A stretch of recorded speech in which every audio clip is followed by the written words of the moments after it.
ìyẹ́kùn tilẹ̀ pẹ́ tilẹ̀ hàn síbẹ̀ ayọ̀ délé òwúrọ̀ àlàáfíà sì dé lọ́sàn-án gangan mo sì tún dí ipò mi mú.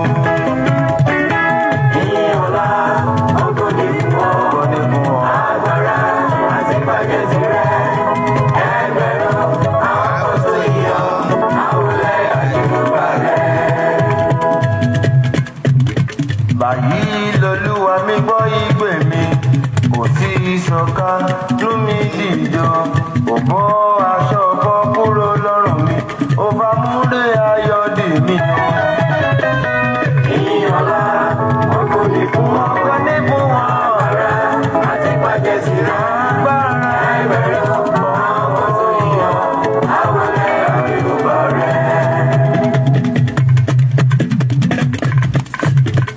Mama mi ẹ̀sùn kẹ́rẹ́kẹ́rẹ́ tí ń dìbò, owó máa yàn lógo. Igbó ìgbà nígbà ẹ̀rùn òun ò ní forí balẹ̀ fún. Bàbá mi ẹ̀sùn kẹ́rẹ́kẹ́rẹ́ tí ń dìbò, owó máa yàn lógo. Igbó odò nígbà òjò, ọ̀dà nígbà ẹ̀rùn òun ò ní forí balẹ̀ fún. Màá gbé ọ̀gá ọ̀, màá gbé ọ̀gá ọ̀ bàbá, màá gbé ọ̀gá ọ̀ nílé.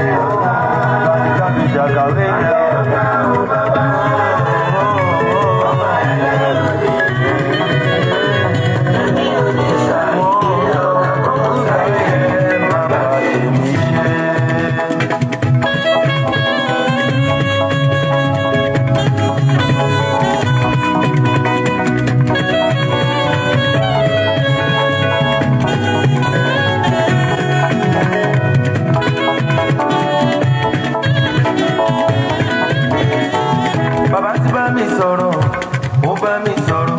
Bàbá ti bá mi sọ̀rọ̀, ó bá mi sọ̀rọ̀. Ìwọ gbọ́ bí ẹ̀rọ. Ó ní kí n ṣá máa dúpẹ́ ló tọ́, kí n ṣá máa dúpẹ́ ló yẹ. Ọ̀rọ̀ mi ò pẹ́ lọ́wọ́ kí n ṣá máa dúpẹ́ ló tọ́. Àlàáfíà kó máa bá gbogbo ènìyàn gbé o. Bí èmi o. Mo ní ògo ni fún Ọlọ́run lókè ọ̀run. Ẹni tó ṣẹ̀dá ojú ṣó lè ṣaláyé ríran ni. Àbẹ́ni tó ṣẹ̀dá etí ṣó lè ṣaláyé gbọ́ràn. Mo ní happy Monday, happy Easter Monday, àbí? To you all.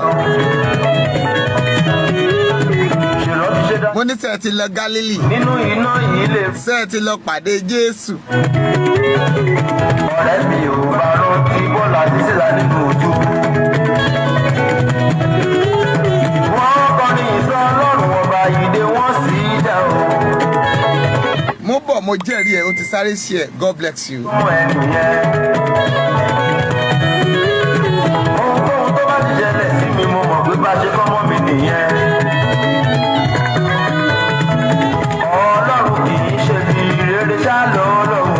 Mo ní Ọlọ́run kì í ṣe bí rere ní máa ń ṣe. Ìwọ ṣá máa dúpẹ́ kókun èṣù kó má borí ẹ o. Mo ní o máa dúpẹ́ egun òsì ò ní borí rẹ jàre. Ó ní kó ṣá máa dúpẹ́ ló tọ́, kó ṣá máa dúpẹ́ ló yẹ.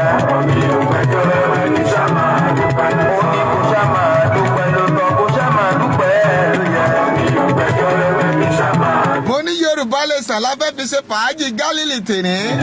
Ẹ fọpẹ́ fún Olúwa torí oṣù tí àánú rẹ̀ dúró láéláé. Ẹni tó dá ọ̀run àtayé torí àánú rẹ̀ dúró láéláé. Bẹ́ẹ̀ni tó kọlu àkọ́bí dì torí àánú rẹ̀ dúró. Mo ní ayé ò ní mú mi kò ní mú ọ. Ìmọ̀ ọ̀tá ni pé kó o má ráyè lọ. Owó ọmọ òrọ̀ ọmọ bí màmá márùn-ún rẹ̀ pé. Ọlọ́run Elédùmarè á gbé ọgọ́.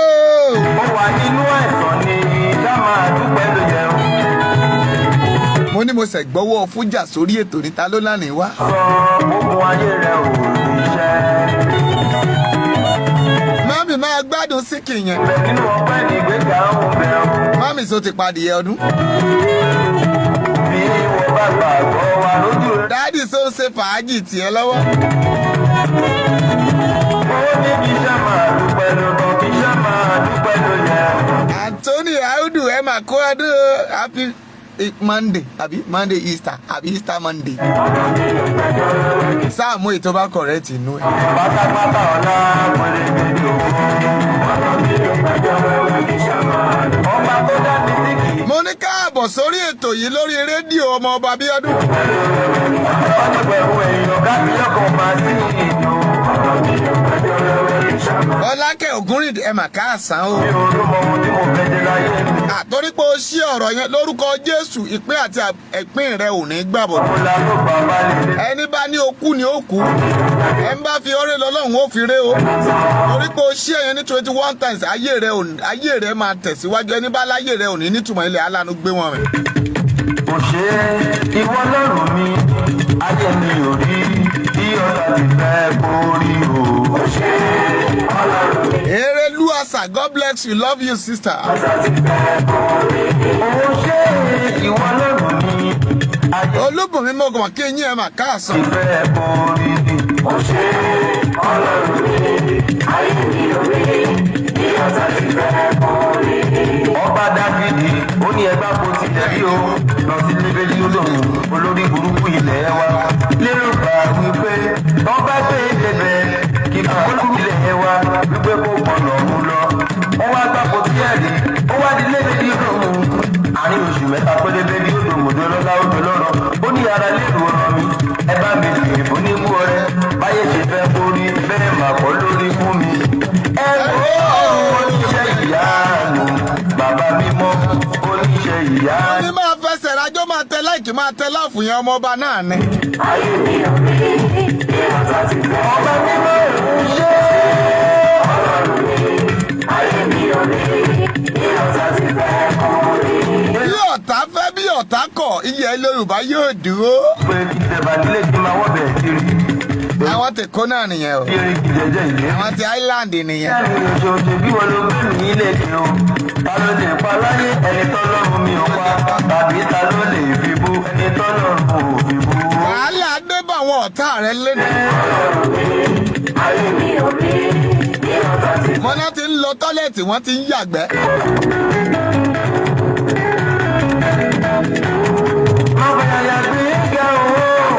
Àárín rẹ̀ mà káàsán o. Sùmáyà ẹ̀ka sàn jáde.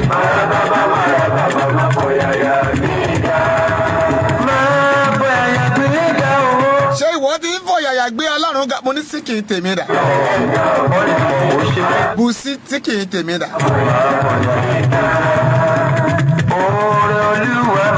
Hausa Adébọ́lá ẹ̀ mà káàsán.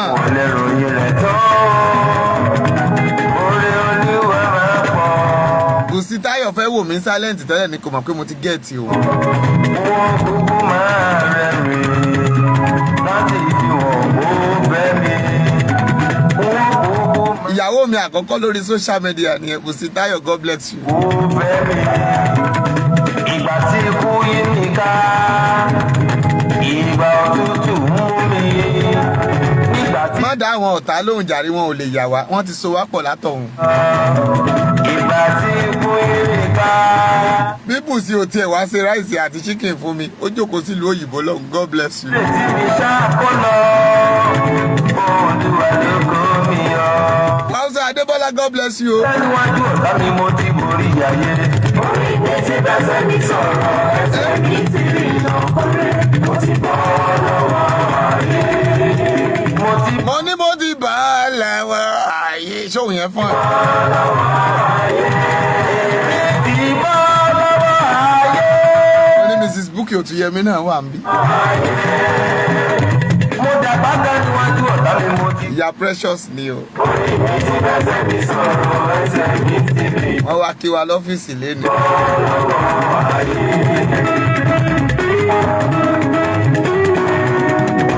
Erelu Asa ẹ̀ mà káàsán. Bóyá ẹ jẹ́ ká fi ìyàtọ̀ ọpẹ́ fún bàbá wa. Orin yìí àtọ̀pẹ́ ló yẹ wá. Ijó ẹ̀dà. Ìyanu ni ìbéèrè tí mo Tẹ lọ́ọ̀fù yẹn tẹ láìkì yẹn. kọrin yìí sọ́ba olórí wa.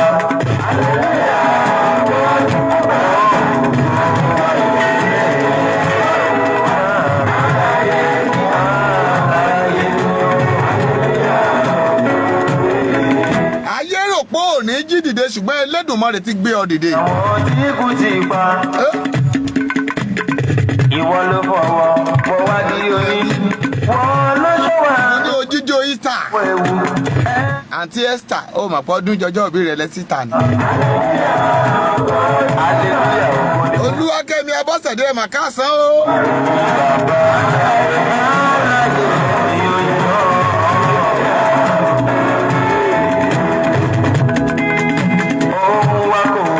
ẹ̀rí má mi mú bọ̀ ní you are the best of the adiji o.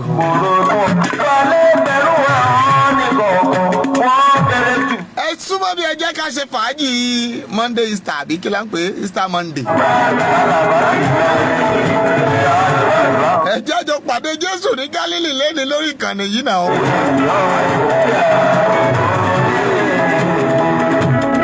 mo ní ẹ jẹ́ ká ṣàwàdà kékeré kan. mo ń gbà tóbìnrin bá so ibẹ̀ ta ni máa ń gbádùn ètò dáa jù ń bẹ̀. mo ní tóbìnrin bá ṣẹ̀ ṣe ibẹ̀ ta ló máa ń jẹ́ ètò dùn jù ń bẹ̀.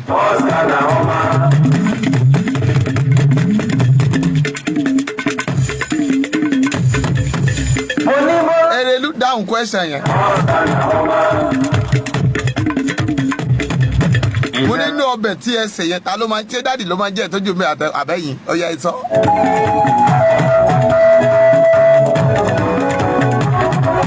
aláyè mi ti di Síónì ìlú mímọ́ ìlú Ọlọ́run ọba.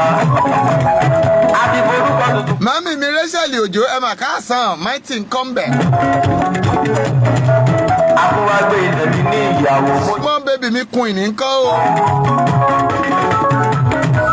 àwọn kan gbẹ́kẹ̀lé kẹ̀kẹ́ àwọn kan gbẹ́kẹ̀lé kẹ̀kẹ́ àwọn kan gbọ́ lòkèlè ṣe polling booth yóò máa ṣèdájọ́ primary election ìrọ̀lẹ́ pa ẹ̀rẹ́ ìbò. wà wá dúró ṣinṣin. ẹ ní dìbò. bẹ́ẹ̀ tẹ̀ àìmọye kútáráyé bà wá tọ́lọ́run ọba ò pa wá. Erelu àṣà onídàdì ló máa ń jẹ́ ìtọ́jú mẹ́sẹ̀ lóòótọ́ màá sọ fún ẹ lọ́sàn-án irọ́ ni. ọ̀tá wa tọ́lọ́run ọba ò pa wá. ó gbẹ̀ sáàmù yẹn ta ló tó wà bẹ́ẹ̀ bù sí ṣé dàdì ló máa ń jẹ́ ìtọ́jú jù nínú ọbẹ̀ ta ló máa ń jẹ́ ìtọ́jú jù ń bẹ̀ sọ fún mi. àti ìgbàlà mi. Olúwa ni agbára ẹ̀mí mi àyàtá ni yóò fún mi o. ẹgbẹ́ bọ̀lọ̀. màá mi mú bọ̀ ṣe ọkùnrin ló máa ń jẹ́ ìtọ́jú onídàdì ló máa ń jẹ́ ìtọ́jú bẹ́ẹ̀ irọ́ ni sàmọ́mì. ni mo ṣe ní bọ́ ọlọ́run bọ́ gbàdúrà mi mọ́. ọdẹ ẹjẹ ṣe fàájì Easter lẹ́ni mọ́mì ẹ̀dádì.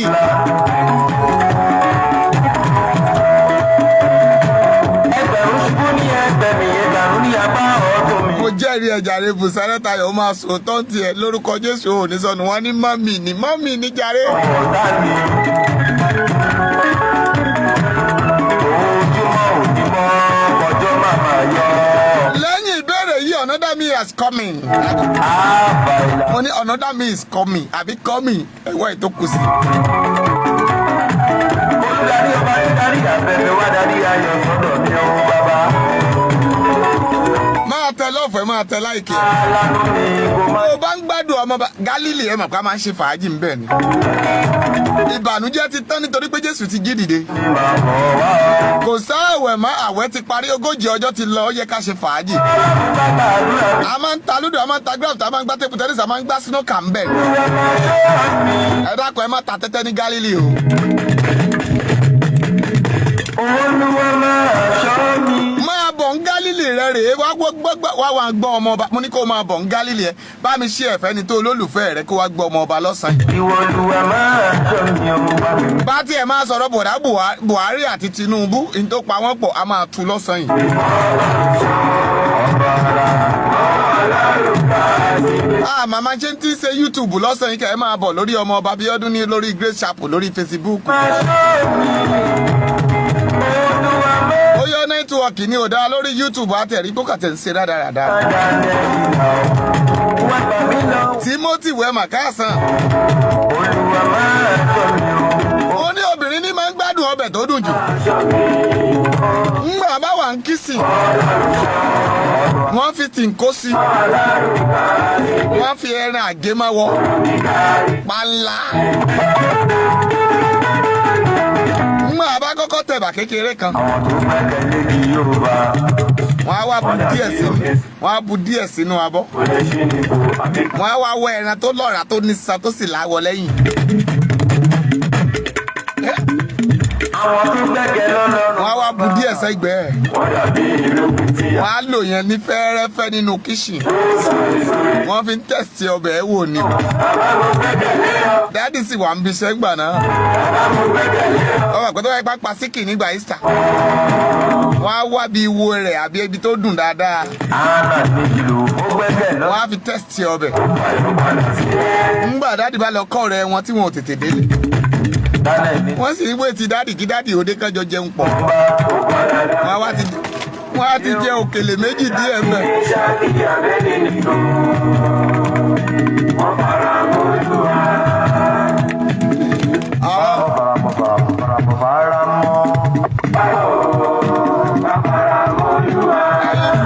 Ẹ̀yin torí YouTube ẹ má bínú jàre pípọ̀ nìyẹn ló ń takìtì ara ẹ̀. Ó mọ̀ díẹ̀. Ènìyàn bí apàrò lọ́mọ aláyé. Mo ní wọ́n á ti gbádùn ẹ̀mí wọn kí dáàdì ó tó dé. Gbogbo ènìyàn tó fẹ́ bá ṣiṣẹ́ kọ́. Nígbà dáàdì bá wá wọlé tó. Kàmí lówó. Wọ́n ní dáàdì ìbòlẹ̀ wa lọ látàárọ̀ báyìí mi ìṣẹ̀ láìké bí dẹ̀ ti pa mí látàárọ̀ wọ́n dẹ̀ máa pàjọ́ máa jẹun papọ̀ náà ni o.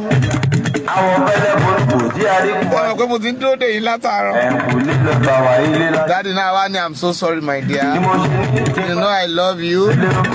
It's one of my friends that take me out. Mo kàsá lọ mu minerals in bed mo mà pò ti ń dúró dè mí I'm so sorry. Go and bring that food. kó gbẹ́sẹ̀ jẹ́ oko yá. Wàá tún fọwọ́ kọ́ mọ́ mi wàá tún kìsì mọ́ mi lẹ́ẹ̀kẹ́. Ẹ jẹ́ máa lọ sórí dining. Gbẹ́sẹ̀ létí mo wù. Mommy, àwa gé díẹ̀ jẹ. Daddy, that soup is so sweet.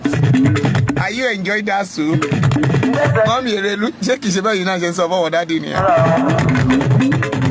Mommy, mú bàbá ọ̀lẹ́ ṣe ń sọ fún Daddy.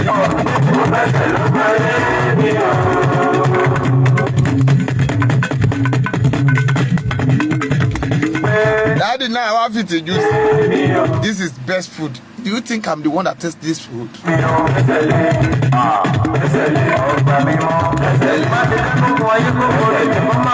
Mommy, you didn't trust me.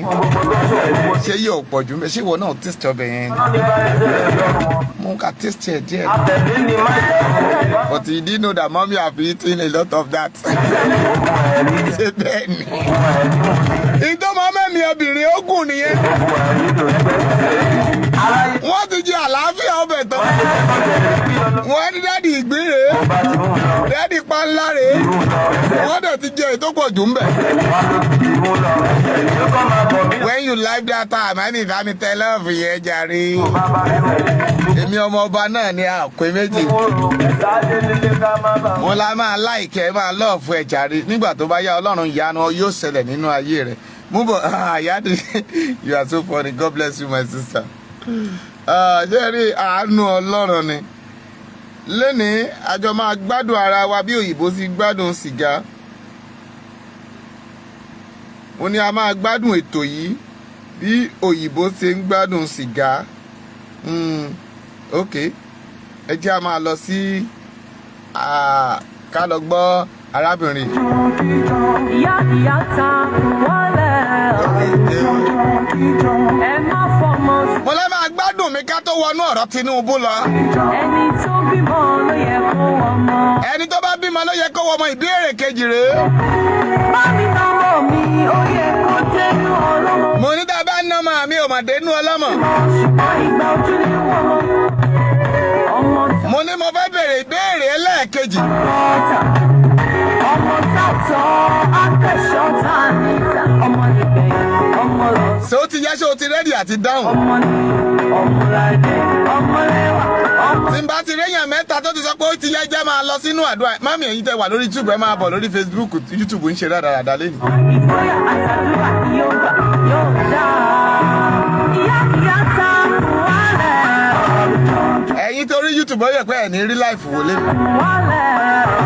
Admin máa upload ẹ̀ síbẹ̀ ẹ̀yin náà máa gbádùn ẹ̀ ó kà pé ẹ̀ ní gbádùn life wọn. Ẹni tó bímọ ló yẹ kó ọmọ ẹ̀ tọ́mọ jọjọ.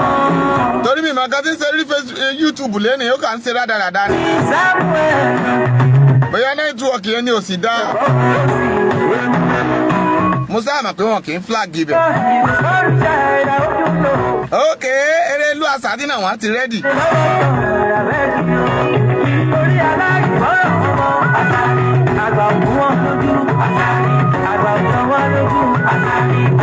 mo ní ọmọ àbí nígbà tí bàbá àti màmá bàbá tán bá bímọ tọmọ náà sì soríire tó lọ lóyìnbó ó wá bímọ sọ́hùn wọ́n wá ní àwa tọ́jú ọmọ ta ni ó lọ nú ẹ̀yin méjèèjì ṣé dáàdì ni àbí mọ́mì ìdáhùn. ṣé ìyá ni ó lọ tọ́jú ọmọ àbí bàbá ọmọ ta ni ó kọ́kọ́ lọ lóyìnbó nú ẹ̀yin méjèèjì ìbéèrè.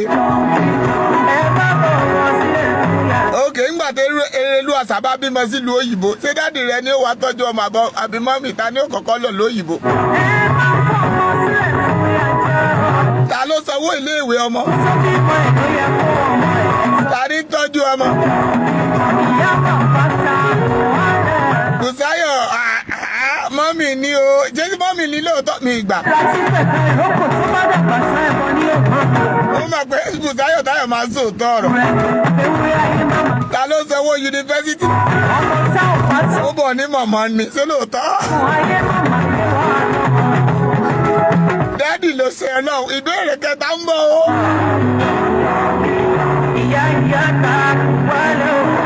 ìyá ta kù wálé o.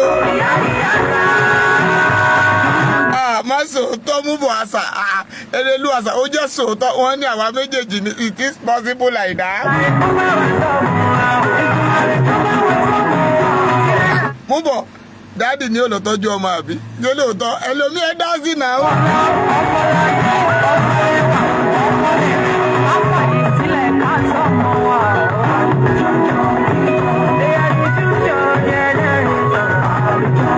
ókè ta ló yẹ kó kọ́kọ́ jẹun ọmọ nínú bàbá àti ìyá.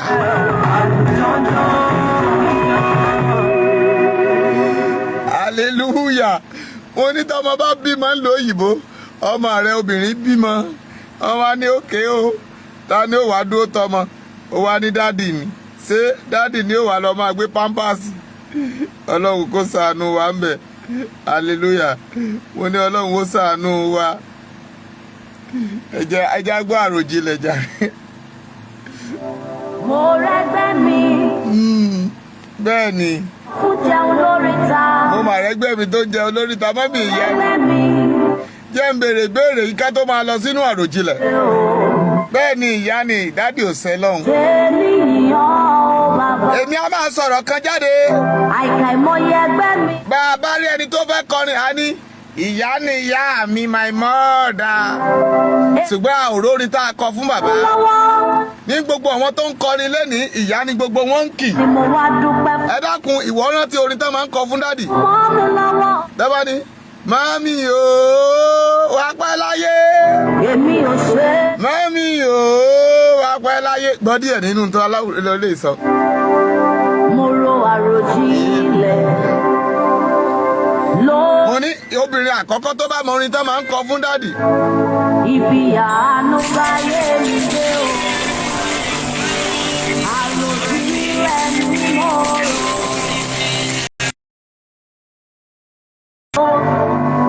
ìwọ. mo gbàdúrà ẹ̀yin bàbá tẹ́ wà lórí ìkànnì yìí. lójoojúmọ́ o jẹ́. ẹ ò ní kú fọ́tayọ̀. ẹ̀yin màámi lẹ máa ń gbádùn jù. ẹ jẹ́ ìbéèrè bẹ́ẹ̀ ká tó láti ká tó máa lọ sínú àwọn ọ̀rọ̀ kan kà pápápá. torí à ń ṣe fàájì lẹ́nìí bọ̀tá máa sọ̀rọ̀ nípa Tinubu lẹ́nìí. ńgbà tó mọ̀ pé. àròjinlẹ̀ ni mo rò. mo fẹ́ wo kó ràròjinlẹ̀ ká tó máa lọ sínú tọ̀rẹ̀ tó. fún àwọn tó ń tọrọ aṣọ wọ.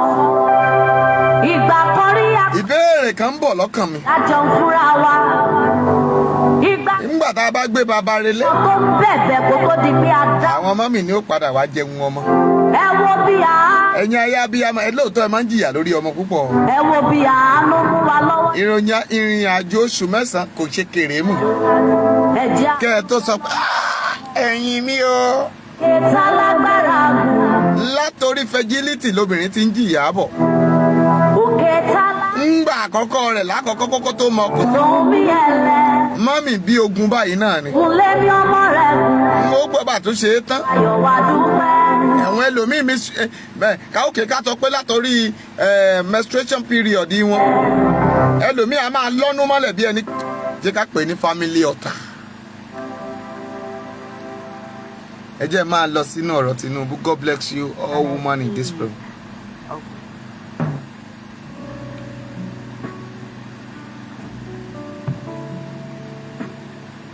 We powerful women. Ẹ̀yin obìnrin alágbára.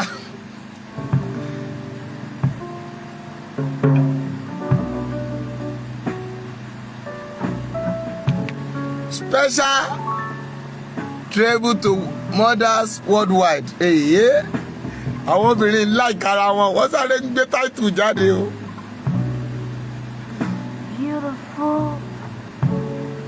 Ọ̀gá mi ẹ máa ká àsọ́sà bá mi engineer surveyor tó mọ ẹ máa kún ti sọ pé tẹ́ bá ti nídìí surveyor ẹ máa pè mí o. Bọ̀dá mi nìyẹn ẹ ti jáde mi Shakiru. Màá fún yín ní nọ́mbà wọn when you want. Wọ́n máa ń secure ilẹ̀. Kò sí bílẹ̀ rẹ̀ ṣe wà. Wọ́n ń talé, wọ́n ń talẹ̀ o. Bẹ́ẹ̀ ni good surveyor ni wọ́n. Kò sí ibi tó fẹ́ gbé wọn lọ tán ní ṣe surveyor with original paper. Náà máa ṣe fún ẹ. God bless you my ọ̀gá. You're so beautiful. Ew. Mama, you're beautiful. Mo lọ wá fún yín ni o. Ẹ bá ti gbọ́. Ew. Show enjoy it. Yeah. Mama, mi ò rojú rí. Mama mi ò rojú rí. That's why I'm loving you. That is why I love you. Nítorí ọmọ. Ojí ilé ọkọ. Ẹ̀yin máa mi mọ̀ ń play léyìí fún yín ni o. Mama, mi ò rojú rí. Mama mi ò rojú rí. Ó ní mo kí ọ Màríà ó kún fún oore ọ̀fẹ́. Olúwa ń bẹ pẹ̀lú rẹ alábùkún fún àwọn obìnrin nínú àwọn obìnrin. Ìyá Jésù nìyẹn. You're so beautiful. Ew. Mama.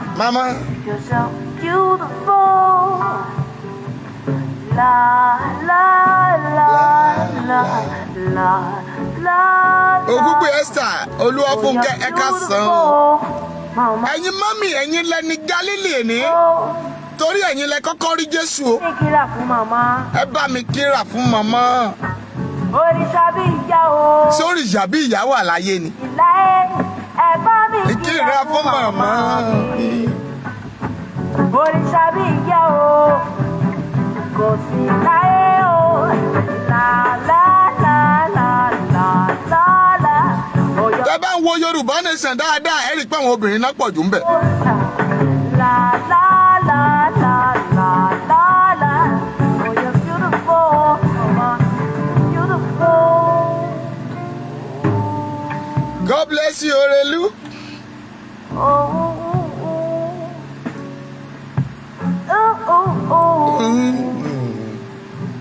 Tẹ́ bá wo orí prógámù yìí lẹ́ni báyìí bó ṣe wà ìbá ṣe wà bẹ́yà 19 or 20 people tó wà ń bí lẹ́ni ẹ rí i pé àwọn obìnrin ló pọ̀ jù ń bẹ̀. You are my dream. Every day. Every day. I pray for you. I pray for you. Queen of my life. Yay! Orí mi wú. You're so beautiful. Ó dùn mí pé mi níyà. Mama. Mama. So beautiful. My mommy rests in private peace. I miss my mommy right now. Yay! Tẹ́ bá jẹ́ pé mo níyà báwo ni o ṣe nìkan. But my wife is my mother. I love you so much.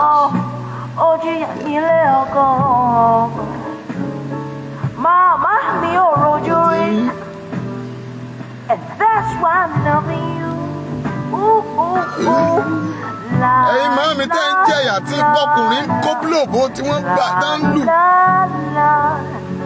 Oh, you're beautiful, Mama. You're beautiful. Bámi kìlọ̀ fún Mama. Ẹ ṣe jàre fún mi láyọ̀ ilé sọmí. Ó bá mi kíyà mi pé rest in private peace. Thank you so much. God bless you.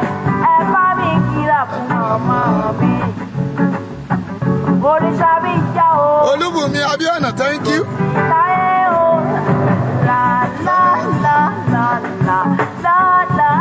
Oh, you're beautiful. Right, God bless you. You're beautiful. La la la la la la la la la la beautiful. La la la beautiful. Yeah. Ẹ bá mi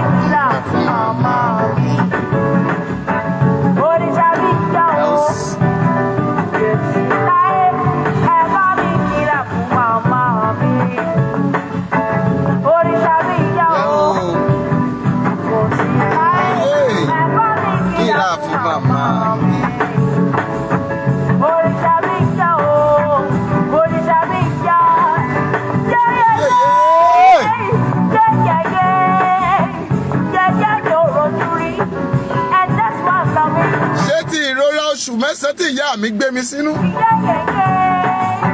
Yeah, yeah. Ṣé tọmọ àyà rẹ̀ tí mo mú? That's why I'm loving you. Ẹ bá mi nílẹ̀ fún ọmọ mi. Ṣé ọjọ́ tí mo tọ̀ sí lára àbí tí mo yàgbẹ́ sí lára?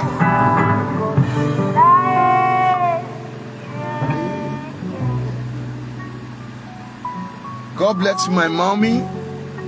When you are there, just tell your mommy to God bless you. God bless my wives.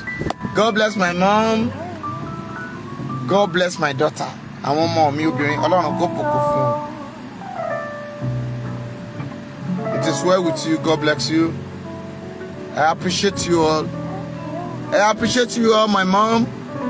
I appreciate all the women on this program. I appreciate you all.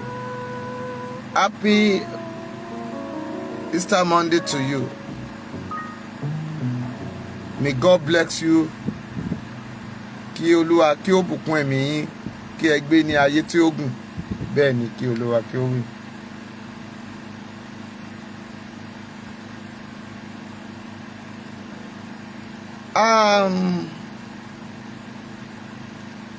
Olúbùnmi Abíọ́nà, ó ní I miss you, my mother too. May God make your mother rest in private place in the name of Jesus. Kí Olúwa kí ó wà pẹ̀lú ẹ̀mí rẹ̀, kí ó jẹ́ kí Olúwa kí ó tẹ̀ sí afẹ́fẹ́ rẹ̀ lé orúkọ Jésù. Ẹ ò ní kú fọ́tayẹ̀ o, ẹ ń jèrè ọmọ. À ń lọ sínú ọ̀rọ̀ tèní nítorí pé Ọlọ́run ló ní. À ń lọ sínú ọ̀rọ̀ tèní. Ẹ̀yin dáàdì, ẹ̀yin mọ́mì, à ń lọ sínú ọ̀rọ̀ tèní. Ọ̀rọ̀ tí tó lágbára ni. À ń lọ sínú ọ̀rọ̀ tèní. Mo pe ọ̀rọ̀ yẹn ni pé nígbà tí ẹ mọ̀ pé àwọn alágbára ìkà, nígbà tí ẹ mọ̀ pé àwọn ìkà ènìyàn, àwọn apanijayé, àwọn ẹni ibi, àwọn ẹni ìkọ̀kọ̀, ẹ mọ̀ pé ìjọba wọn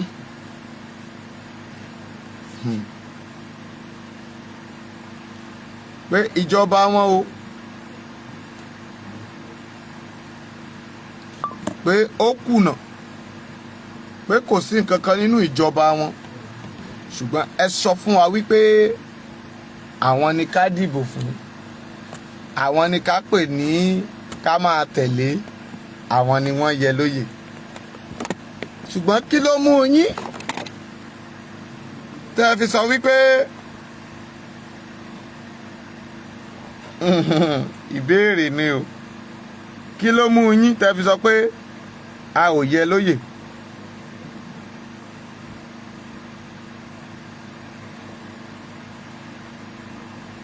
Kí ló mú yín pé a ò yẹ lóyè? Ẹ̀yin gan lẹ fẹ́ wá di ọba.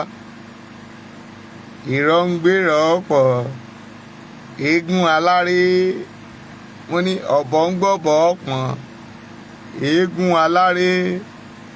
Tinubu làwọn kùnà, àwọn ò ṣe nǹkan kan. Mọ́mì, ṣé ìbéèrè mi ni pé ṣé ìbò ló yẹ ká dì fún àbí ká gba ilẹ̀ Yorùbá nation? That is my question.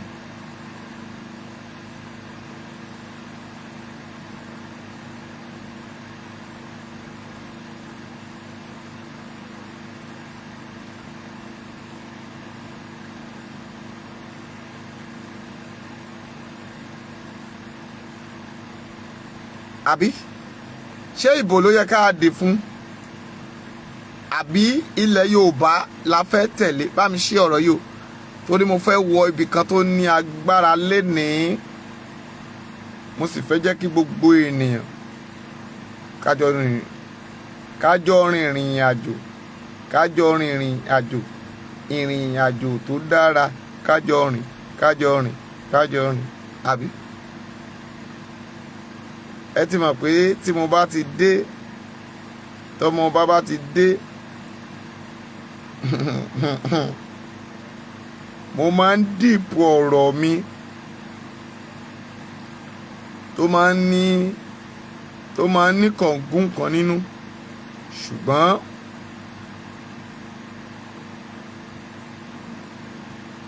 mo fẹ́ kí gbogbo yín mọ̀ pé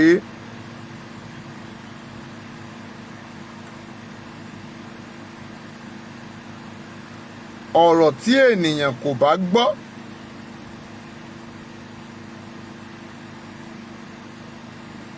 tí kò bá sì mọ̀ kò yẹ kó bí nínú. Torí tó o bá mọ̀ pé ìrìn àjò tí ẹ̀dá kan ń rìn láyé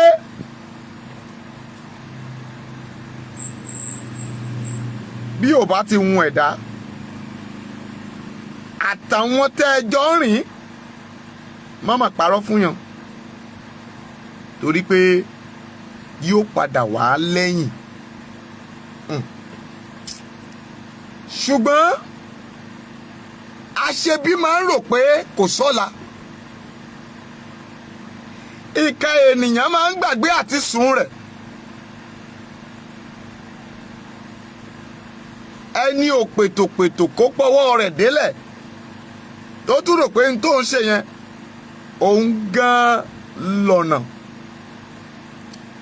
Ẹ kí kú oríire. Mo ní ẹ kí irú ẹni bẹ́ẹ̀ kú oríire torí pé àìmọ̀kànmọ̀kàn babaláwo ló jẹ́ kó máa dífá ojoojúmọ́.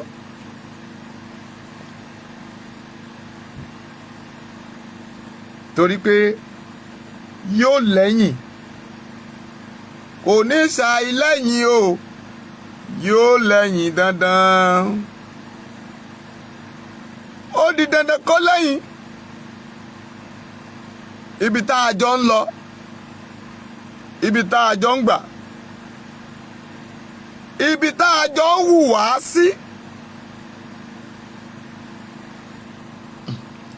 ó di dandan kó ṣe kí ni kó lẹ́yìn. Ẹ̀yìn wo ni ó sì ní? Òun ni pé ọ̀tá ò fẹ́ ni fọ́rọ̀ àforí ẹni. Tó o bá ń wo àwọn ìka èèyàn àwọn kì í ro dáadáa sí ìpín ẹ̀dá ènìyàn.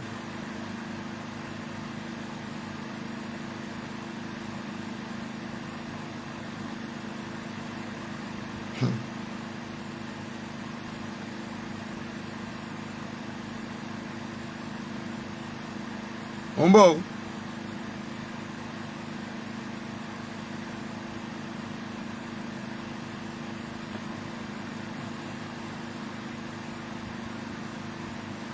Àwọn kì í ro dáadáa sí ènìyàn ṣùgbọ́n àwọn a máa gbé pé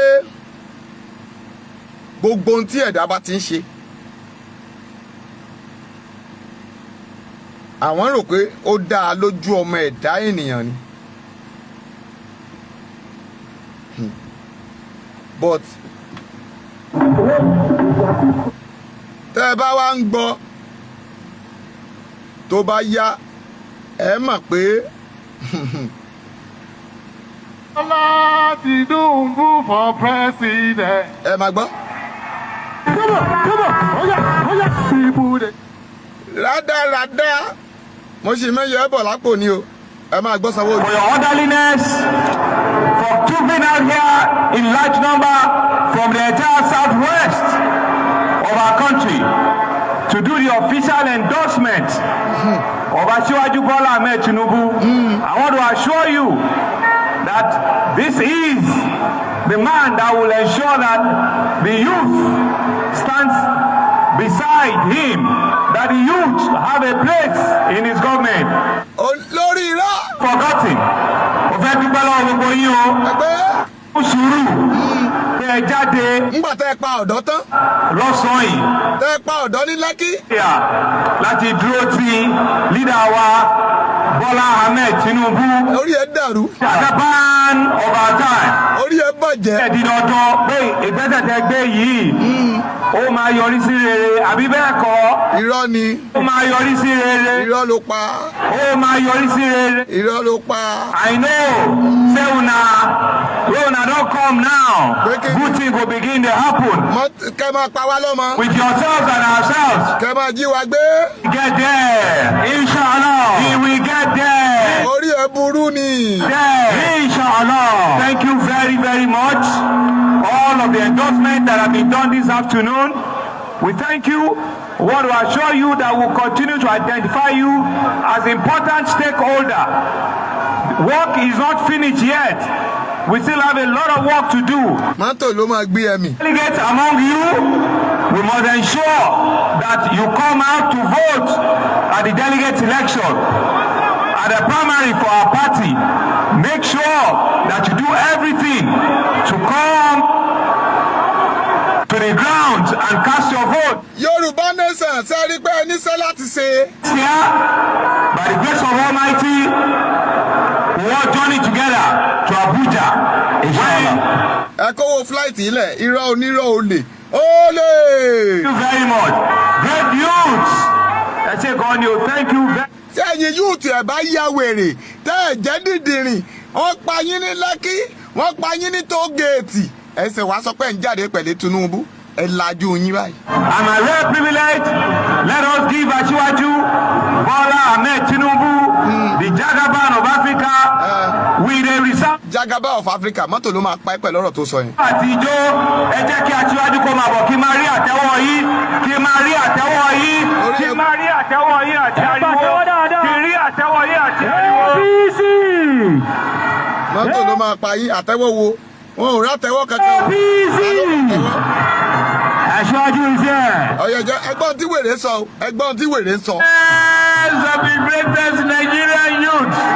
Mọ́tò ló máa pa ẹ́ pẹ̀lú bó ṣe pe youth yẹn. Most brilliant and the most focused Nigerian youth. Orí ẹ̀ dàrú ni.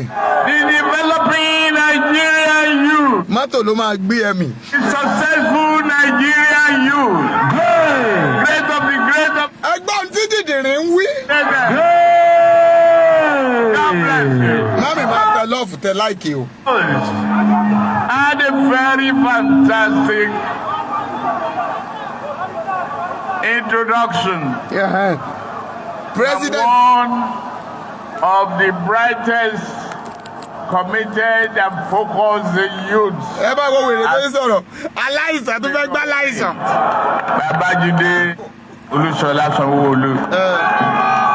With his deputy governor, Babafemi Amsat, and all the members of the cabinet that are hereby present.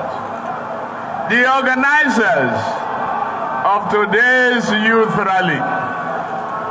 What can I say? But say thank you. All of you present here today. I must show my Ẹ̀yin YouTube mo ń bọ̀ wá ń bẹ̀ o. Mo fẹ́ jẹ́ kó sọ̀rọ̀ tán ní kẹ́lì gbọ́n tó sọ. gratitude. Working hard for you to change the dynamics, to change the story of Nigeria, to be bold enough to start a new initiative, to change the story of food potential to reality,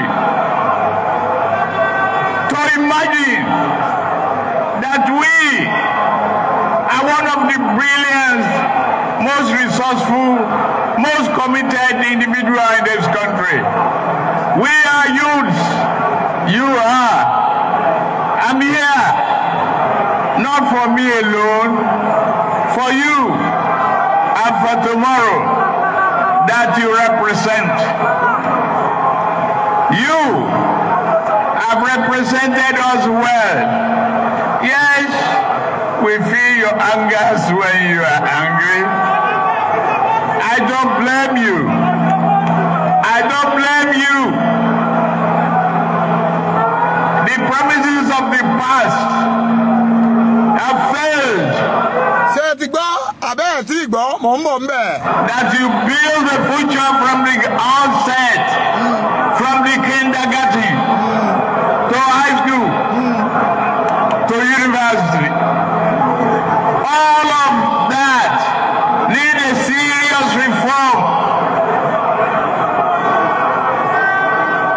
I disagree with excuses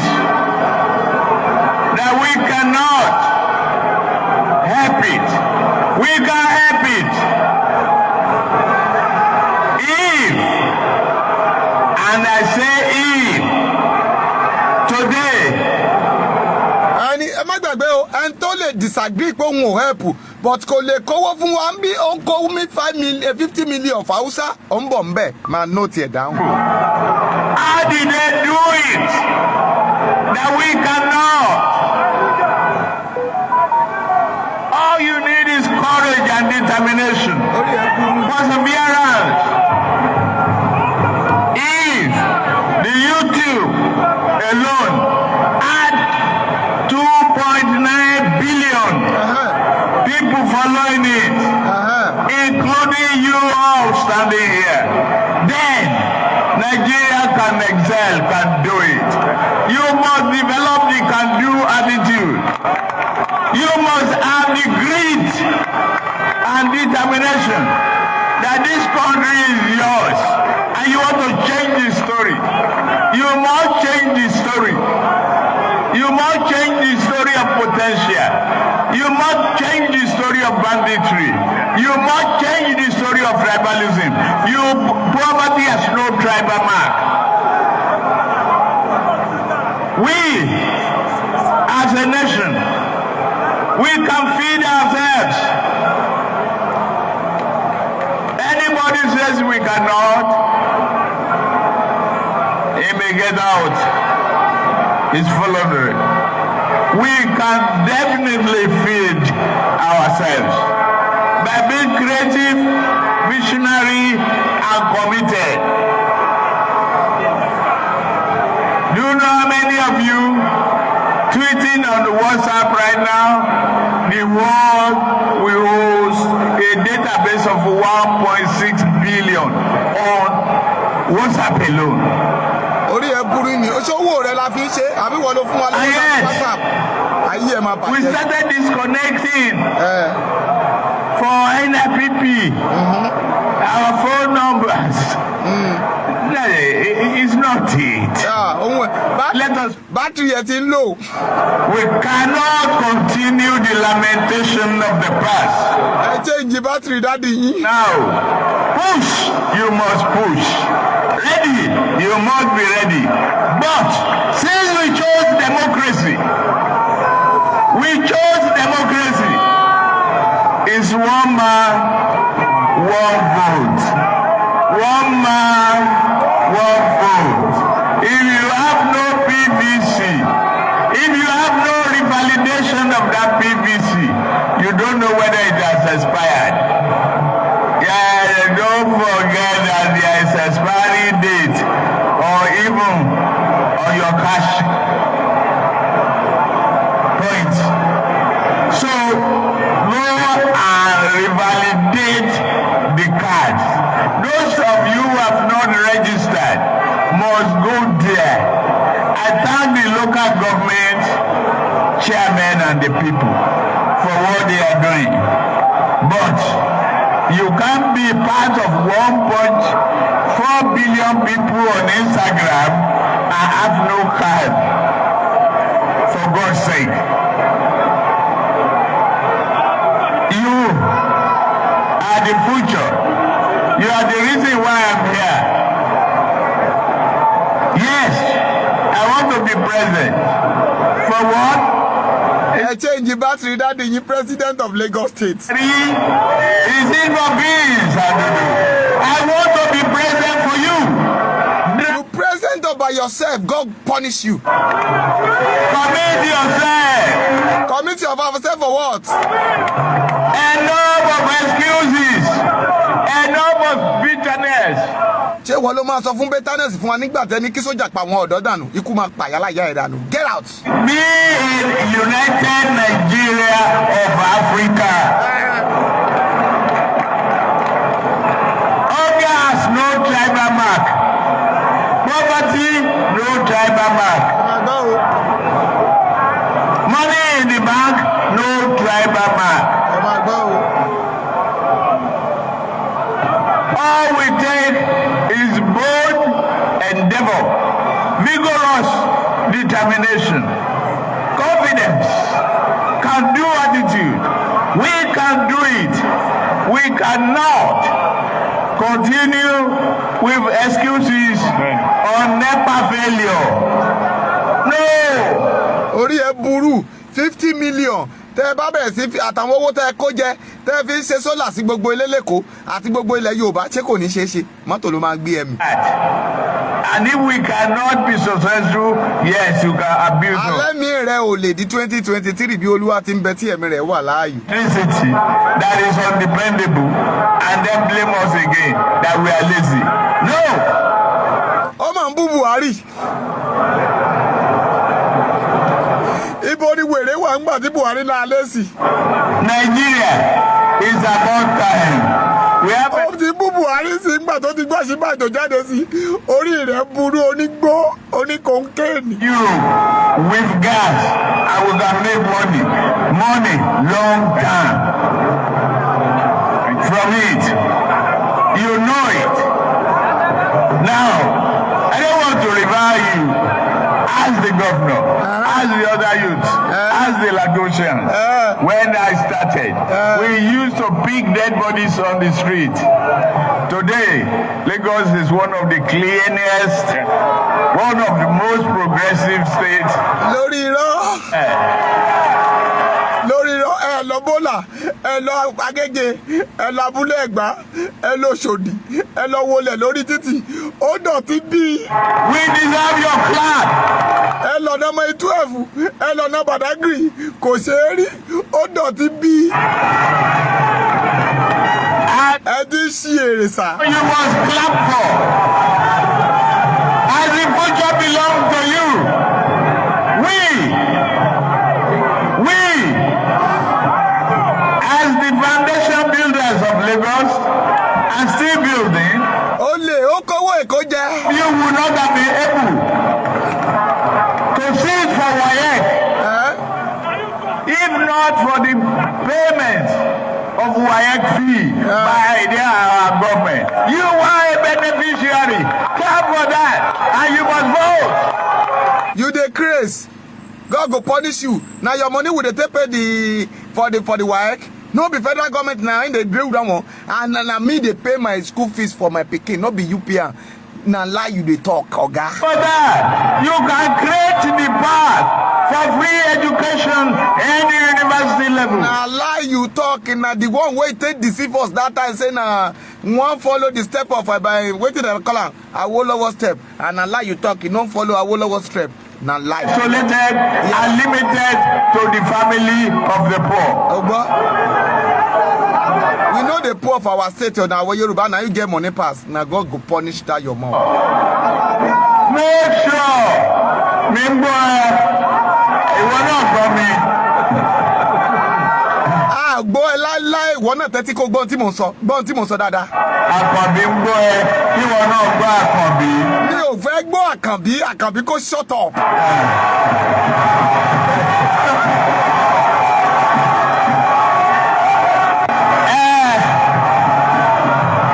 Let me say thank you, but you don't just do this rally. You just don't do this rally for nothing. Nothing you do it nothing o lè rí nǹkan kan.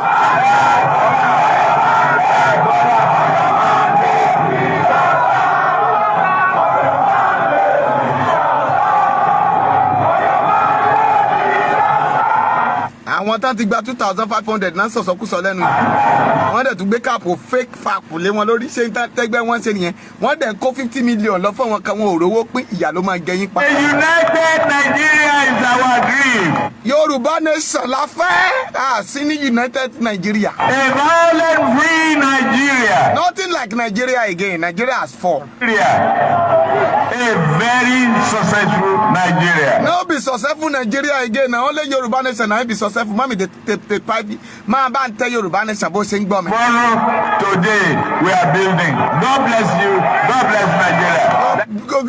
God bless you. God go no go bless you. So that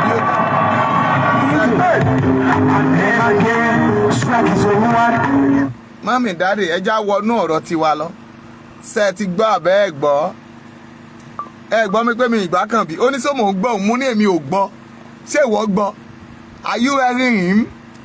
Ẹja sọ òyìnbó. Say, are you hearing him? Torí pé ńgbà tí bàbá làwọn ń gbọ́ òun, ṣé rí àwọn ọ̀rọ̀ rádaràda kan wà lórí ilẹ̀ ayé yìí tó jẹ́ pé irọ́ parọ́ mọ́rọ́, èké ń parọ́ mọ́ èké. Wọ́n ní Èkó ò dọ̀tí, àwọn làwọn fọ Èkó mọ́. Obìnrin àná tó fọ Èkó mọ́, kí lẹ fi san fún? Ẹ lọ dáná sun mọ́lé ni. Bí Sanwó-Olú ṣe wà lẹ́ni tó ń kàmpéènì fún yìí, jẹ́ ń sọ tuntun fún yín. Sanwó-Olú wèrè yìí ò tí ì fọwọ́ Sanwó-Olú sókè pé ó sì ń lọ second time. Gbogbo àwọn governorship tó kù náà ti sọ pé wọ́n ń lọ second time. Abíọ́dún ti sọ pé òun lọ second time, gbogbo èèyàn ti mọ̀. Ṣùgbọ́n Sanwó-Olú ò tí ì rẹ́dì àti lọ second time. Òun ló sì ṣe é rí tó ń organize wèrè káàkiri. Irọ́ ni wọ́n dẹ̀ ń pa torí pé olórí burúkú ni wọ́n, akóṣìbẹ̀rù. Ẹ̀yin youth ẹ jẹ́ jí, ẹ rí i pé ó ní gbogbo promise na wọ́n fẹ́ẹ̀lì. Àlọ́mọ́ fẹ́ẹ̀lì olómọ̀wé. Mo mú yàn jáde, ẹni kò mọ̀wé, ẹni ó wá kọ orúkọ rẹ̀, ẹ lọ́mọ gọ̀.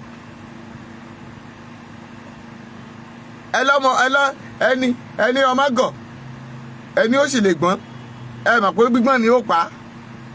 Òun ló lára tó wà nílẹ̀. Nígbà téèyàn fàyàn kalẹ̀, afọbajẹ́ fọba kalẹ̀ tó promise pé yóò ṣe heaven and earth. Òun wá fẹ́ẹ̀lì, ìwọ afọbajẹ́ gan ló wá fara rẹ̀ kalẹ̀ tó sọ pé wàá rí sí.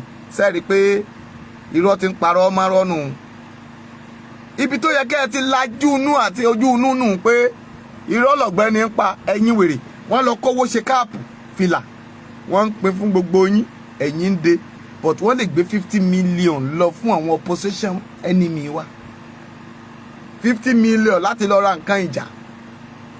Àwọn Sanwó-Olú lè lọ ra mọ́ àwọn amótaǹkì olómi gbóná tá máa dà lọ mọ́mọ́ wọn. Torí pé tá bá sọ pé kò sẹ́lẹ̀ṣẹ̀ wọn ní ká máa dà lù yín. Wọ́n ní kẹ́ lọ máa pààrọ̀ PCV yín kẹ́ lè dìbò. Buhari ti sẹ́wèrè lẹ́yìn. Ọ̀ṣínbàjò ti sọ fún pé ebi mo play ẹ̀ fún yín lọ́jọ́ yẹn pé Ọ̀ṣínbàjò ló ṣe é débi pé ibi tán ti ń tẹ̀ka. Ṣé ká tún wá lọ ká lọ play ẹ̀ fún yín? Ẹ ti gbàgbé program yẹn. Ok, mo fẹ́ play t'Ọ̀ṣínbàjò. Sẹ́yìn ti gbọ́ ti Buhari? Ẹ̀yin, ok. Ẹ ti gbọ́ ti wèrè Tinubu, bọ̀dọ̀ olè. Ok, ẹ wá gbọ́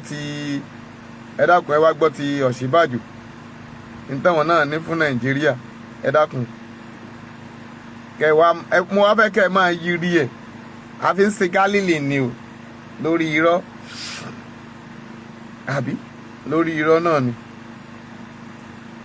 Ṣé o rí àwọn nǹkan mi wà tó jẹ́ pé when you look at it sometime you need to wise. Èèyàn gbọ́dọ̀ gbọ́n ju Sátánì lọ. O gbọ́dọ̀ mọ̀ pé ẹni ègbé, ẹni ìkọ̀sílẹ̀, òun ni Sátánì. Má wò pé gbogbo ìwà tí Sátánì bá ń wù. Ok, ẹ jẹ́ gbọ́ t'Ọ̀ṣínbàjò. Esa, oya. Dear Nigerians, for the past 7 years, I have served as Vice President under a true Nigerian patriot, a servant of the nation in war and peace, a man of integrity, President Muhammadu Buhari. We have together worked through some of the most difficult times in the history of our nation. But we have remained focused on securing the country, on providing infrastructure. Ṣé lóòótọ́ náà secure country tá ń pa Fúlàní pa wá lójoojúmọ́? By the Nigerian Constitution, our tenure will end next year. In this period of 7 years, I have served the government in several capacities. And I have, at the direction of Mr. President, represented our country in sensitive, high-level international engagements. I've been to practically all local governments in Nigeria. I've been in markets, in factories, in schools, in farms. I've been in agricultural, mining, and oil-producing communities, in the Delta, in Kebbi, in Enugu, in Borno, in Rivers, in Plateau, and Ondo, and in all other states of the Federation. Listening to the diverse experiences and yearnings of our people. I've visited our gallant troops in the Northeast and our brothers and sisters in the IDP camps. I've felt the pain and anguish of victims in violent conflicts, terrorist attacks, flooding, fire, and other disasters. I've been in the homes of many ordinary Nigerians in various parts of the country. I have sat with our techpreneurs in Lagos, Edo, and Kaduna, with our Nollywood and Kannywood actors, with our musicians from Lagos and Kano, and I've spoken to small and large businesses. I stood where they stood, and I sat where they sat. I know their hopes and aspirations and their fears. And I believe that in those hopes and aspirations are the seeds for the great Nigeria that we all desire. I believe that the very reason why the Almighty God gave me these experiences, these insights, and these opportunities is that they must be put to the use of our country and its great peoples. Which is why I am today, with utmost humility, formally declaring my intention to run for the office of the President of the Federal Republic of Nigeria on the platform of our great party, the All Progressives Congress. If by the grace of God and the will of the people I am given the opportunity, then I believe that first we must complete what we have started. Radically transforming our security and intelligence architecture, completing the reform of our justice system, focusing on adequate remuneration and welfare of judicial personnel, and ensuring justice for all and the observance of the rule of law, rapidly advancing our infrastructure development, especially power, roads, railways, and broadband connectivity, providing an excellent environment for businesses to thrive, taking the agricultural revolution to the next level, especially mechanization and developing the farm-to-table value chain, making sure that the government, its agencies and regulators serve the business community, creating a tech economy that will provide jobs for millions of young Nigerians, enhancing our social investment program to a full-scale social welfare program, completing the promise of lifting 100 million Nigerians out of poverty within this decade, completing the task of ensuring that all Nigerians, male and female, attend school, reforming our educational system for relevance to the challenges of this century, completing the task of universal health coverage for all, and strengthening the capacity of states and local governments to deliver on their respective mandates. Above all, front and center of our efforts will be the provision of jobs and opportunities for our young people. I now most solemnly and respectfully seek the support of fellow Nigerians everywhere in this land and the diaspora, young and old, male and female, in the great and exciting journey that we have ahead of us. I seek your own support. We will, working together, establish by the grace of God the Nigeria of our dreams in a few short years. We will build on the foundation laid by our predecessors. We will need to move with much speed, intentionality, and perseverance towards the vision of a prosperous, stable, and secure nation. I'm convinced beyond doubt that we have the creativity, the courage, the talent, and the resources to be the foremost black nation on earth.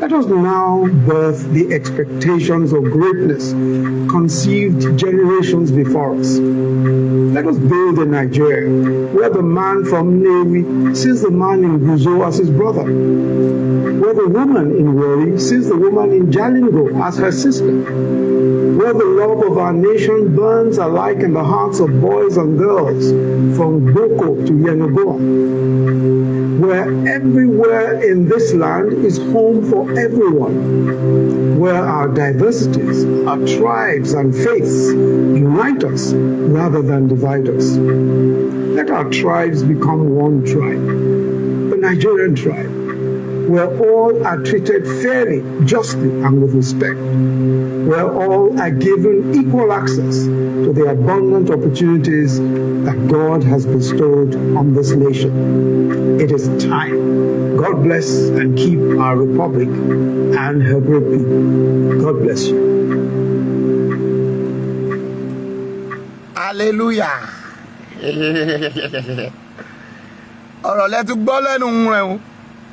Ṣé ẹ rí i pé nǹkan kì í sí ẹsẹ̀ ràgó? Ṣé ẹ rí i pé ó yàtọ̀ sí ara wọn? Èdè ń yàtọ̀ sí ara wọn. Ìdí tí mo fi ń sọ lánàá nìyẹn pé tó bá jẹ́ pé Ọlọ́run fúnra ara rẹ̀ mínísítà sí Ọ̀ṣínbàjò, tó bá jẹ́ pé ó ń gbóhùn Ọlọ́run ni, ẹni tó yẹ kó dúró ti Yorùbá nation nìyẹn láti darí ilẹ̀ Yorùbá débi tí Ọlọ́run fẹ́. Torí pé he have the caliber of the mind and experience of God have given to him to rule, to make Yoruba to great. Tó bá jẹ́ pé Nàìjíríà dáa, tó sunwọ̀n, tí ò sí apànìyàn, tó sí ìpẹ́yín kéke, this is the caliber of people we need láti darí wa. Ṣùgbọ́n àwọn aṣọ funfun tó ti ní àbàwọ́n, orílẹ̀-èdè tó ti mẹ́hẹ, tí Ọlọ́run ti kùnà, tó ti bínú sí, bíi ti Íjíbítì ìgbà náà àti Fáráò tó ń bẹ lórí oyè. Torí kò sí bí Ọ̀ṣínbàjò tó fẹ́ lo gbogbo ọpọlọ àti ọgbọ́n èyí tí ó gbé kalẹ̀ wọ̀nyí. Lóòótọ́ ló ti súnmọ́ àwọn in my presence ní ilé ọjà ilé epo tí àwa wà. Ojú mi ní Ọ̀ṣínbàjò wọ bàtà, òun àti Àǹbọ̀dé tánjọ wọnú ẹrọ̀fọ̀. I saw it with my two eyes. White ló wọ̀ lọ́jọ́ náà, kò kọ inú ẹ rẹ̀. Ó wá bá àwọn ìyá yẹn ń dì mọ́ wọn, ó bá wọn sọ̀rọ̀. Òun ló jẹ́ kí Buhari win ní ẹlẹ́ẹ̀kejì. Gbogbo oko ló lọ, gbogbo abúlé ló wọ̀. Ó jẹ́ a man of integrity, àbí kí lẹ̀ ń pè é? Ẹ bá ń wá ètò kù sí.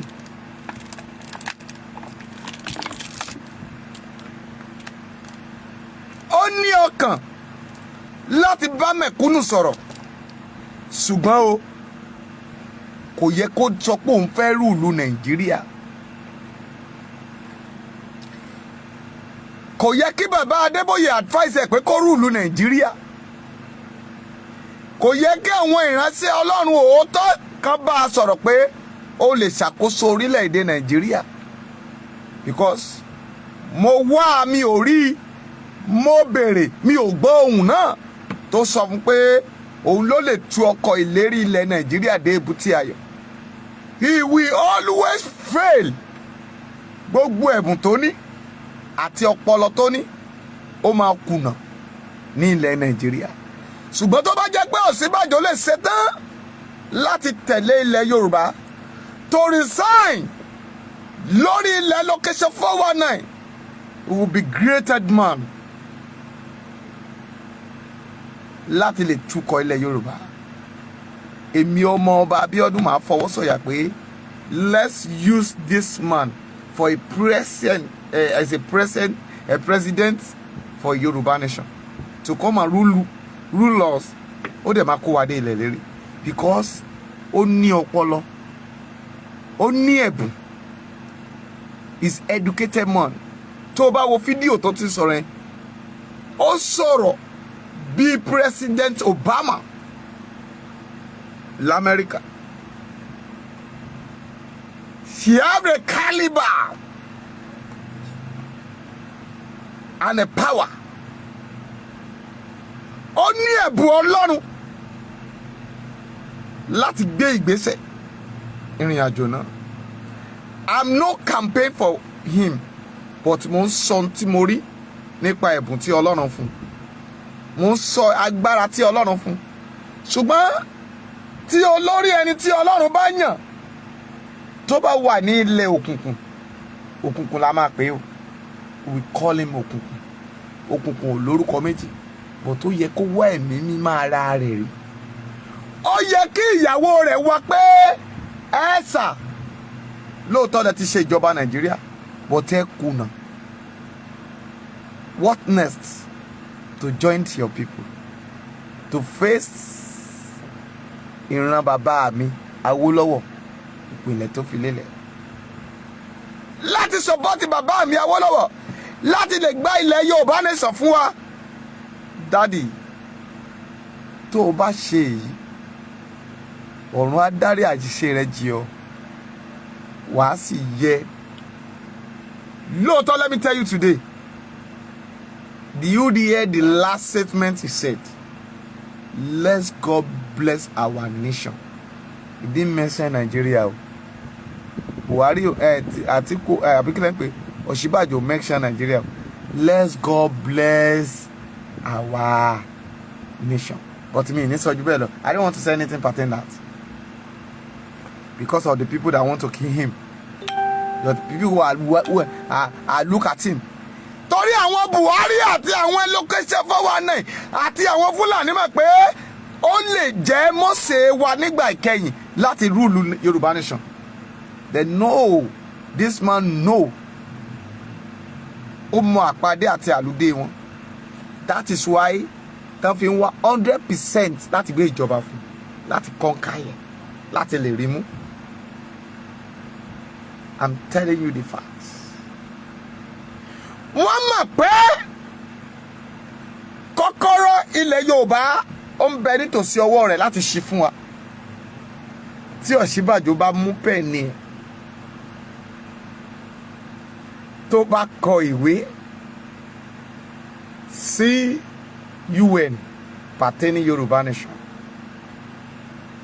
tó gbé díẹ̀ dọ̀ àwọn ọba aládéládé, mọ́mí a máa gba Yoruba nation. That is why tí Buhari fi decide pé Ọ̀ṣínbàjò a máa gbé ìjọba fún ẹ. That is why you see Buhari said pé àwọn ò ní dìbò tó máa mú màkàrúrù dání. Wọ́n mọ̀ pé the man have a wise, ó sì ní ọpọlọ láti ṣe ìjọba orílẹ̀-èdè. Ṣùgbọ́n ibi tó wá ń gbà yẹn oko ìparun ni.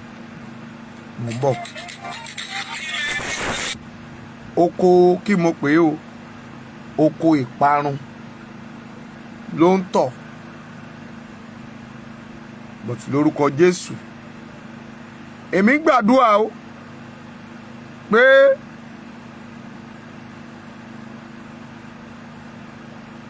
kí Ọlọ́run kó bá mi lò ó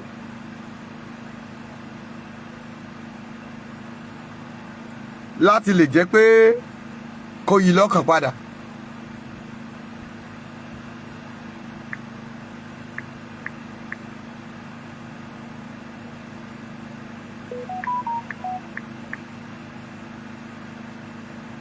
Láti lè jẹ́ pé kó padà wá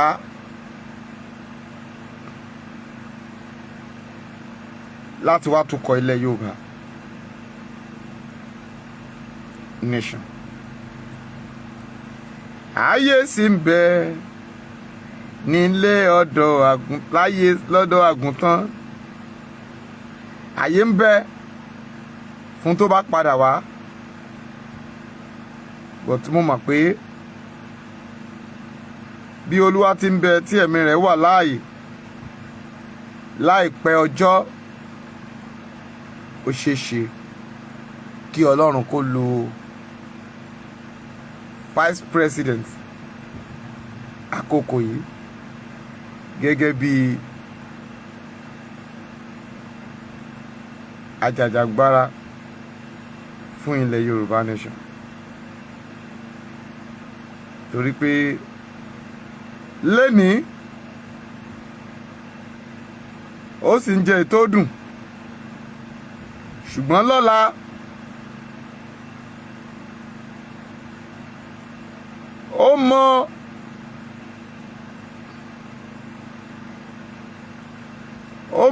ó mọ oríṣiríṣi àti àwọn èèyàn tó wà lẹ́yìn ẹ̀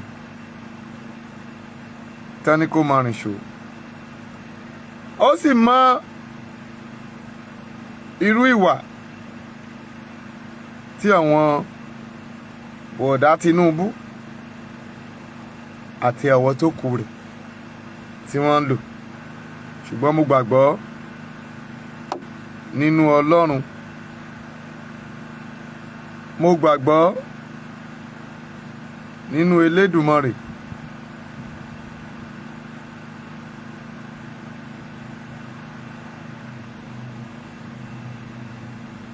pé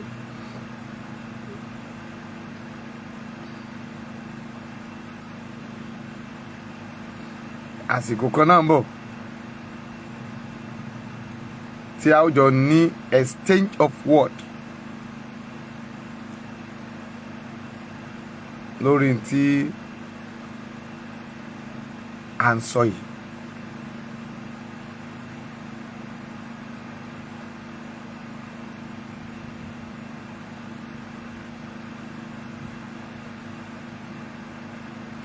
But máa wò pé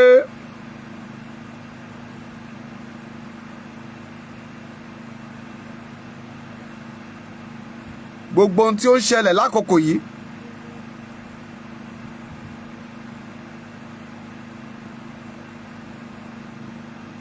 ó lè máa wò bíi pé kò sí ẹni tí Ọlọ́run ò lè fọwọ́ tọ́ lọ́kàn. Ìgbàgbọ́ mi nìyẹn.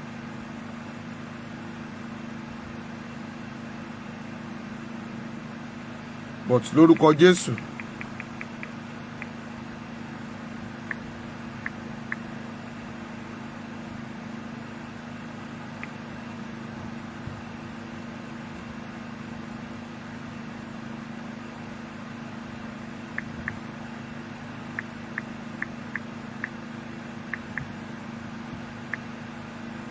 mo fẹ́ jẹ́ kí gbogbo wa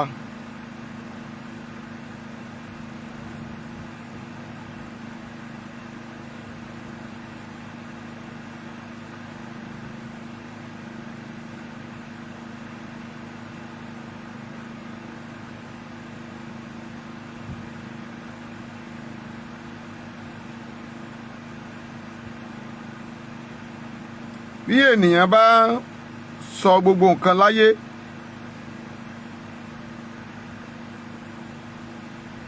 tá a bá ń wò ó bíi pé kò sí ọ̀nà àbáyọ,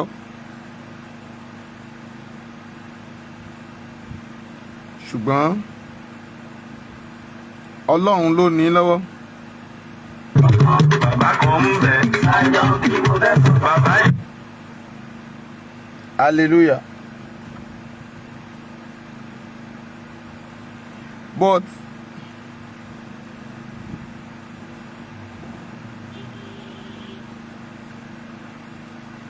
má wò pé gbogbo tó ń rí lénìí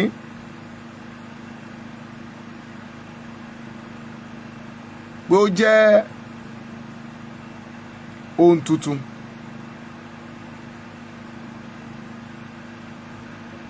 Má wò pé gbogbo tó ń gbọ́ nípa èèyàn lénìí pé àbámà ló fẹ́ ké lórí ẹ̀, ṣùgbọ́n mo fẹ́ jẹ́ kí gbogbo ènìyàn mọ̀ pé ohun gbogbo tó o bá ti ń ṣe láyé gbogbo rẹ̀ ló ní ẹ̀san. Kí ni ẹ̀san tèmi?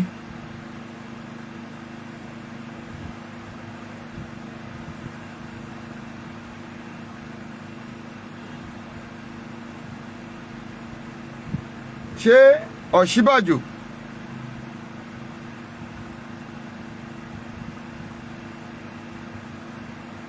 ṣé Tinubu ló ṣiṣẹ́ fún ni àbí kò ní?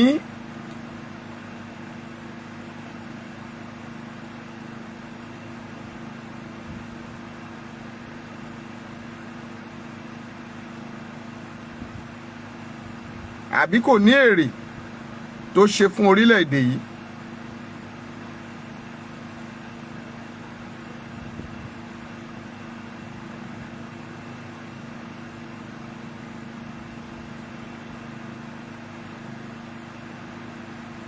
Ọ̀tí máa wò pé Ọlọ́run ọba ògo òun ni ẹlẹ́san. Máa wò bíi pé Ọlọ́run ọ̀gá ògo òun ni ẹlẹ́san fún gbogbo kó wa. Ṣùgbọ́n lénìí o, mo fẹ́ jẹ́ kí gbogbo yín mọ̀ pé ibi a bá ń lọ òun ni ká kọjú sí. Kò sì síbi tá à ń lọ ju pé ká jára mọ́ iṣẹ́ wa. Gbogbo agbára bí olóṣèlú ṣe ń confuse àwọn èèyàn, bẹ́ẹ̀ ni káwa náà múra láti gba ilẹ̀ Yorùbá wa. Lórúkọ Jésù, Ọlọ́run yóò fún wa ṣe. Kí mo wí? Mo ní orúkọ Jésù, Ọlọ́run yóò fún wa ṣe. Kí ni mo wí? Mo ní orúkọ Jésù, ẹ̀mí mímọ́ yóò fún wa ṣe. Ọ̀rọ̀ ẹ̀dá bíi pé a ò mọ ohun tá à ń ṣe ni. Bọ́tá mọ́.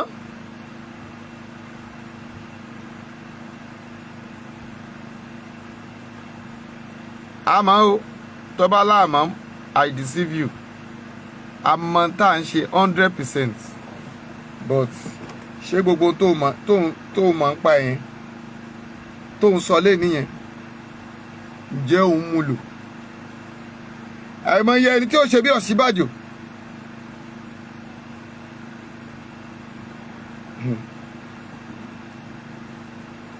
Ṣùgbọ́n ìwà wọn ó burú ju olóṣèlú lọ.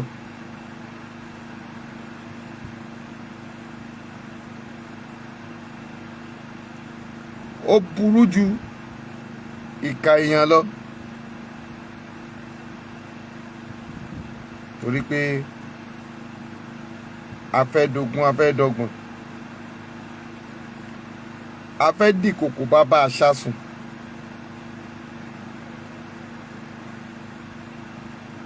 Èèyàn ní jẹ́ bẹ́ẹ̀ o. Kí mo pè? Èèyàn. Ọmọ abìdí yànyàn àwa là ń jẹ́ bẹ́ẹ̀.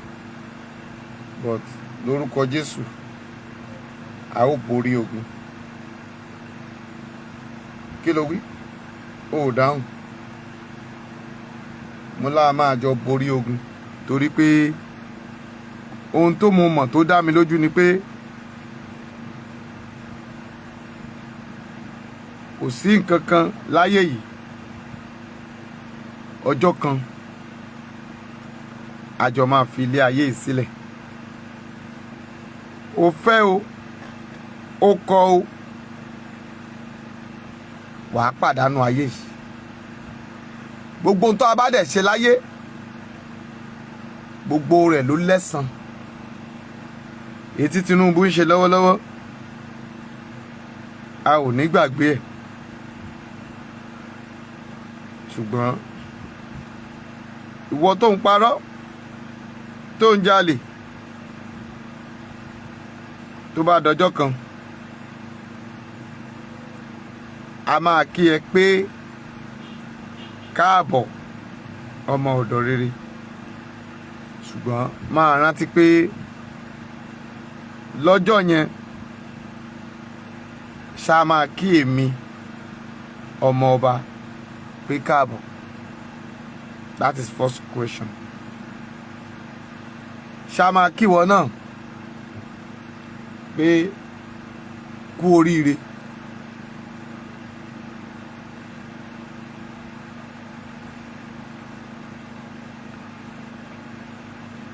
Bó ti wù kó rí, lọ́jọ́ kan a ó pàdánù agbára.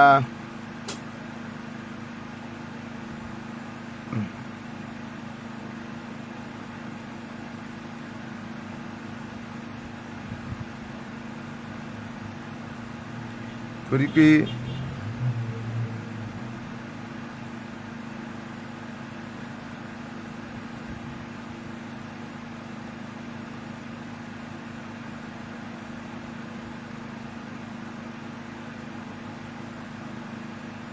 gbogbo wa pátá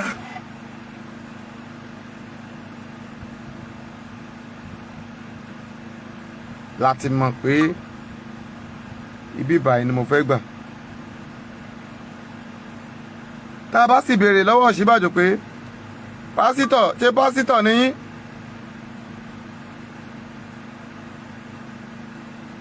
Tá a bá béèrè lọ́wọ́ ọ̀pọ̀ èèyàn léni pé pásítọ̀ Ọ̀ṣínbàjò ta ló máa dìbò fún? Ọ̀pọ̀ èèyàn máa sọ pé àwọn máa dìbò fún. Ọ̀pọ̀ èèyàn á dẹ̀ dáwọn ò dìbò fún, ṣùgbọ́n ọ̀pọ̀ èèyàn ni ó padà dìbò fún. That is man for you.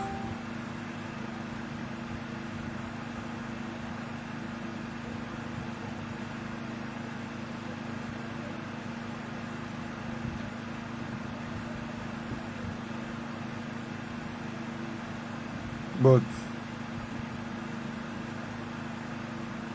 ẹ jẹ́ á gbọ́ra wa yé dáadáa. Ẹ jẹ́ á mọ irú èèyàn tí a jẹ́.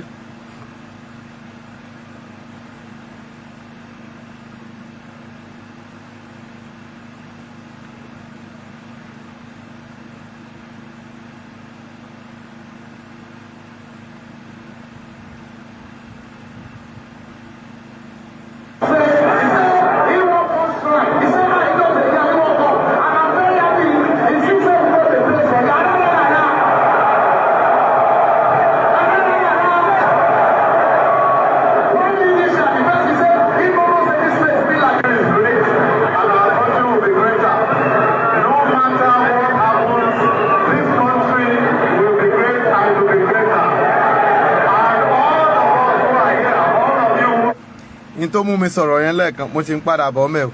Nígbà tó Ọ̀ṣínbàjò dé swine, ṣé ẹ rántí àwọn tó wà ń swine? Ṣé ẹ rántí wọn pé wọ́n ń jà? Thank you all.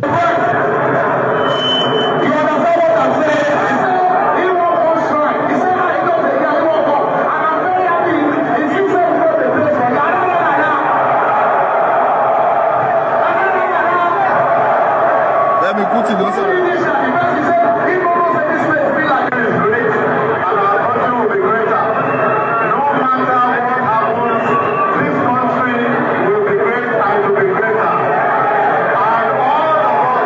Ṣé ẹ ti rí tí mò ń sọ báyìí? Abẹ́ ẹ̀ tí ì rí. Mo ní àwọn kan máa bú jọba, wọ́n máa bú Ọ̀ṣínbàjò, ṣùgbọ́n wọn ó padà wá dìbò fún. So very much for making the time to attend this dinner. I know how busy this period is, especially for our Muslim brothers and sisters. But that you found the time to come is very gratifying for me, and I'm truly, truly grateful.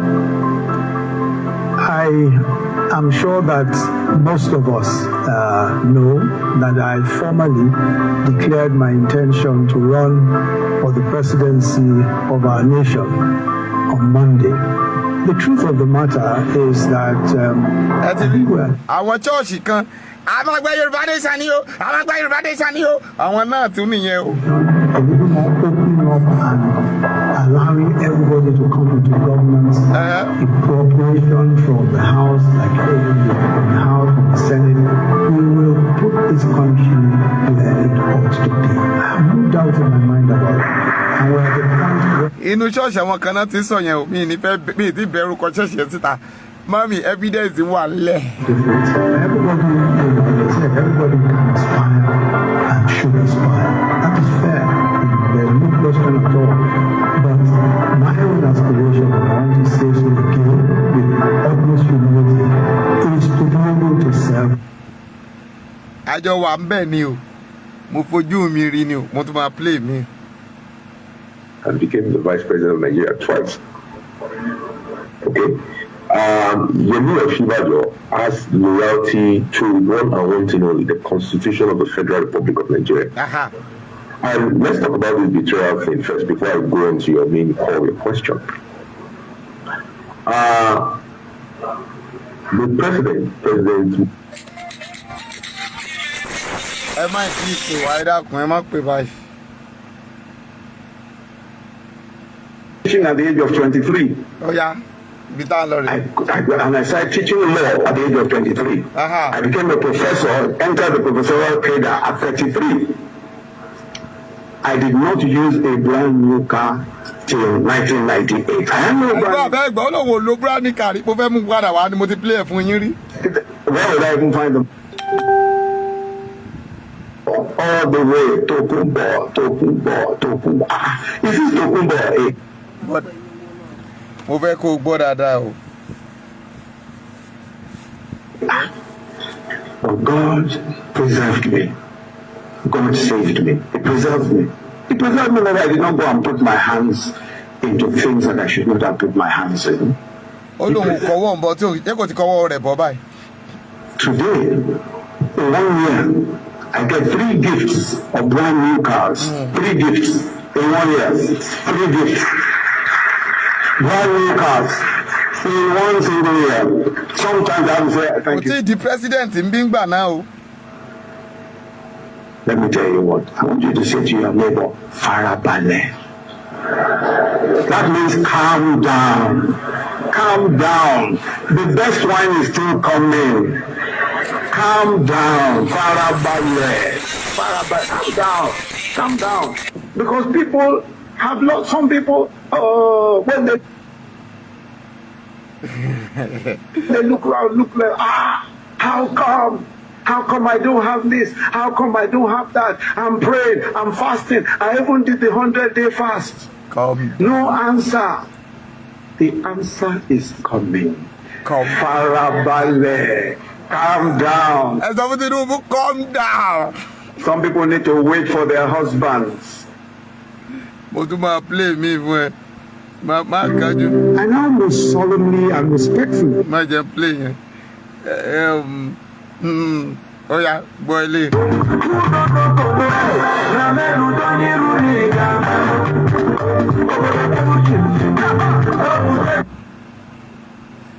Hallelujah. Yes, me ti fẹ́ bẹ jù ni o.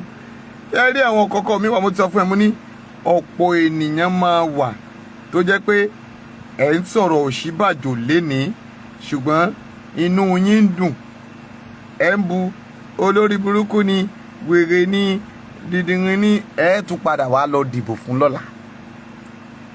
But the earlier the better. Sir, let's tell him pé 2023 is not your time. Tell Ọ̀ṣínbàjò to calm down,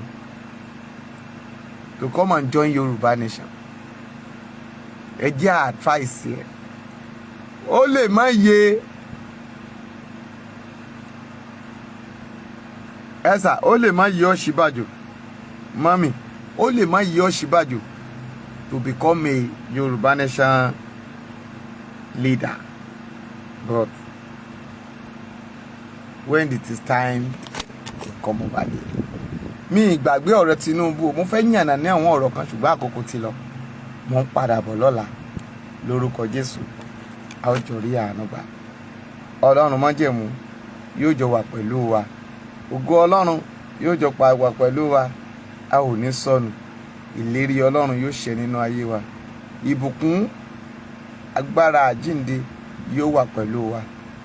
torí tí n bá ní kí n máa bẹ̀rẹ̀ ọ̀rọ̀ Tinubu lẹ́ni mi ì fẹ́ jẹ́ kó dàpọ̀ mọ́ ọdún àjíǹde, but mo kà fẹ́ jẹ́ kẹ́ ẹ study kẹ́ ẹ gbọ́ lórí irọ́ tó sọ.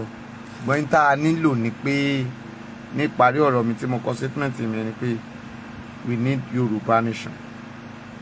Ẹ sà,